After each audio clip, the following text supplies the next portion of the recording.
who received her BA from York University and her teaching credentials from University of Toronto and San Diego State University. She teaches high school English in National City, California, and she's the author of this book, Women Who Launched, Women Who Shattered Glass Ceilings. Hi, Marlene. Welcome to the show.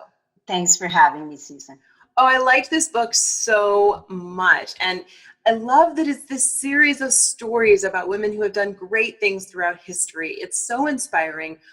What made you want to address this topic? I know it's not new to you by any means. I've seen your other books, but what made you so inspired to write this book? Well, I think the inspiration for the book was I had always, like all my other books, always deal with the backstories behind things. And sometimes the backstories are even more fascinating than the topic. And I had always known, for example, that Anne Jarvis had started Mother's Day or things like that. But then I thought, and then I just got the idea of the 1950s woman who lunched as opposed to the woman who launched. Therein lies a huge difference. So just to show how far women have come in their accomplishments, I decided to compile women who had shattered glass ceilings, not just in the business world, but in just different aspects. Because I thought, you know, let's take them back from behind the curtain and bring them to the forefront where they belong. I really liked learning about so many of, and I love that they're all little vignettes.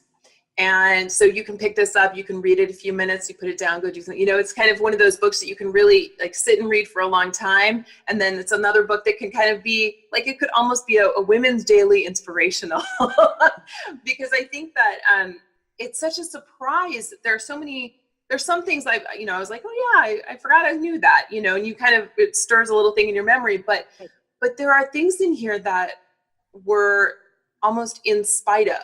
These women accomplished things in spite of all of the odds being against them and having to do things in secret. And I mean, and going against the will of the men in their lives and all of that. And there was so much, so women have been doing these things forever.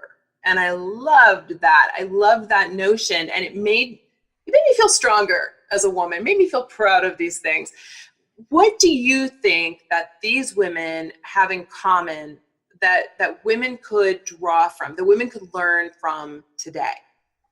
Well, I think the commonalities between the different women profiles and what women can do today is, well, the first thing is never listen to the naysayers. Because all these women, like, for example, the woman who started Spanx, you know, her family said, you know something, if it was such a great idea, it would already have been done, and yada yada. She's on Forbes list of under 40 billionaires. So I think the main thing is don't listen to the people who say you can't. You know, listen to your own, because I think when we come to the end of our lives, what matters not if we failed even, but that we tried. And so the commonality is, yeah, they didn't listen to the naysayers, and sometimes they stumbled to their knees, but they didn't remain there. Okay, I'm going to go rogue and ask a third question. I do from time to time. I try to keep it to two, but sometimes.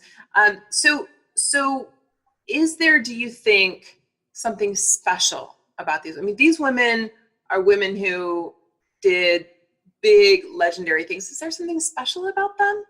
Or are we all like that?